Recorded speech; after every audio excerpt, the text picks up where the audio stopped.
we will play this interview for you. Peter Wallison, he is a senior fellow at the American Enterprise Institute.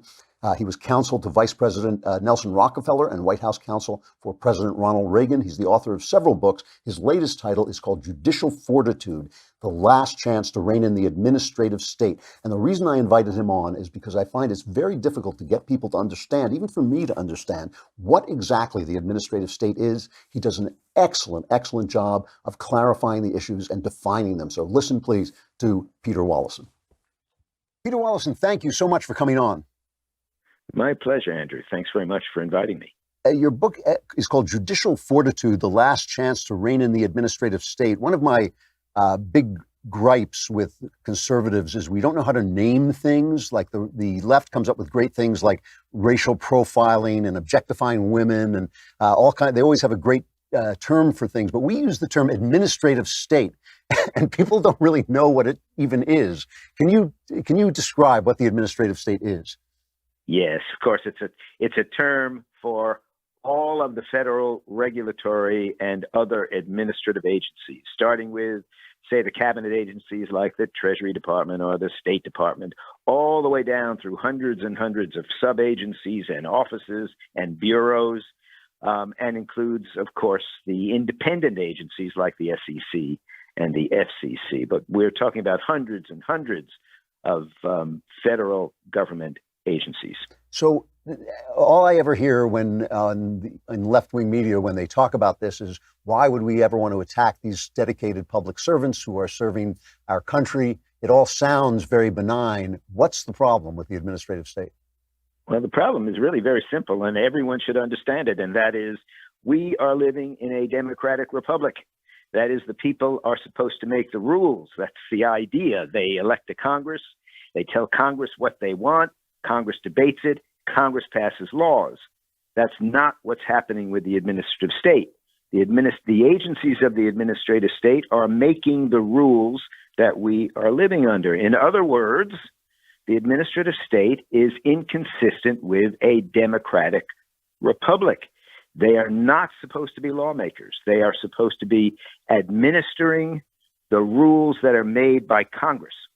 And so if we want to continue to live in a democratic environment where we, the people, make the rules through our representatives in Congress, we have to do something to restrain the administrative state. So how did it get to be like this? I mean, I assume we need a bureaucracy to administer rules. How did it get to be where they're making the rules? Well, there are a couple of ways that it's happened. One is a decision of the Supreme Court in 1984 called Chevron versus NRDC. And in that case, the court said to the lower courts, which they direct in effect, they say to the lower courts, when you're confronted with a challenge to an administrative agency's authority to make a rule, you should defer to the administrative agency's interpretation of its authority. It's not your choice. It's the administrative agency's choice. And as a result, of course, that gave tremendous latitude to administrative agencies so they could use laws that had been passed years ago, generations ago, to make new rules. And are challenged. The courts look at the rule and they look at what the legislation says, and they say, well, I guess it seems sort of reasonable what you're saying, but that isn't necessarily what Congress actually wanted these agencies to do.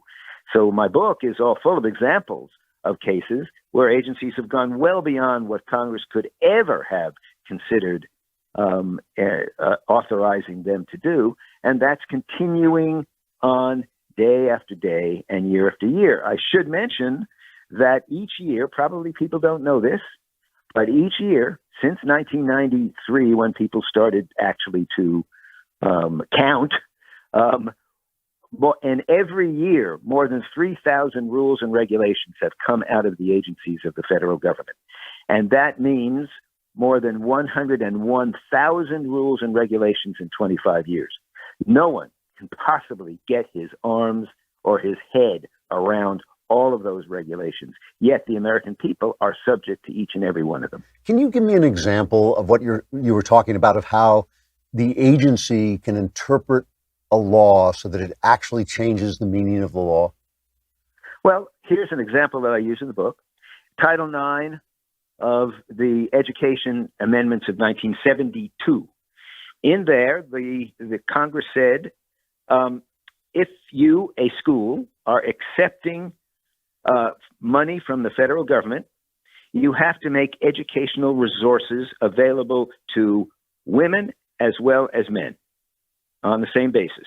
So I think most people thought they were saying women had to be able to have basketball teams and engage in sports, and they should have equal access to classes and all the things that happen at a university. However, the education department since then has made a series of rules about sexual harassment, defining what it is and explaining what the punishment should be and how the trials should be held. All of those things, as though Congress had actually authorized them to make rules about sexual harassment, when in fact, Congress was only talking to the schools, not to how one student reacted or acted with another. Had nothing to do with the school. The Congress was talking only about how schools used the money that they got from the federal government. So this is an example. And if you think that in 1972, Congress was actually interested in making rules about sexual harassment on campus, you'd be very wrong. So this is an example of how an agency can take statutory language and then spin it out into something that Congress did not have in mind at all. And that's what we have to stop. So what Chevron says is that if some unelected guy in an agency, or in fact, if the president instructs the agency to change what the law means, to say, oh yeah, this means that you can be thrown out of school even if you're just charged with sexual harassment. If somebody sues, the court is, according to Chevron, is supposed to say, well, the agency must know what it's talking about. Am I getting that right? No one has actually sued under the Chevron doctrine on that particular statute, as far as I'm aware. So they've never talked about Chevron in that case, but there are many other cases in which the same thing has happened, where the agency has gone well beyond the language that Congress actually adopted or the intention that Congress had when it adopted the language. And when the courts have been confronted with it, they have said, well, as far as I can tell, you're not being unreasonable here. You're adopting a rule that could be consistent with what Congress had in mind. But in any event, I'm supposed to defer to what your interpretation is, and that's what I'm doing. Wow. So yeah, that's the problem. And this is happening across the entire federal government.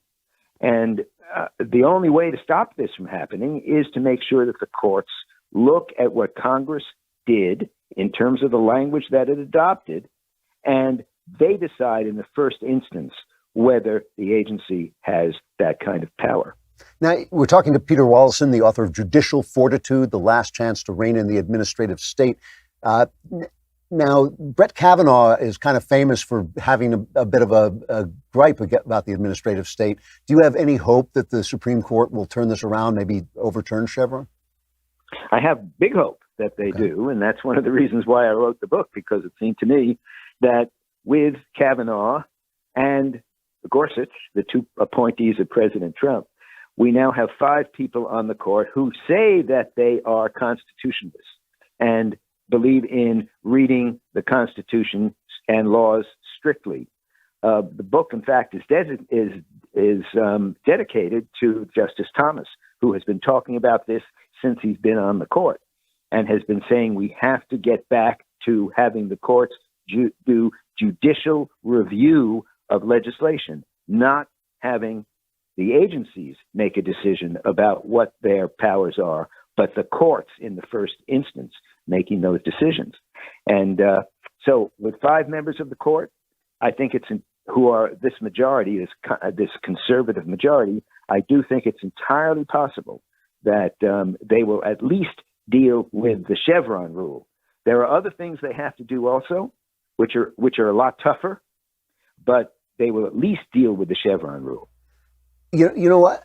One of the things that I think has struck not just me, but a lot of people is the fact that Congress has essentially stopped doing its job, that they sit around and complain about illegal immigration, but nobody makes a move, nobody does anything.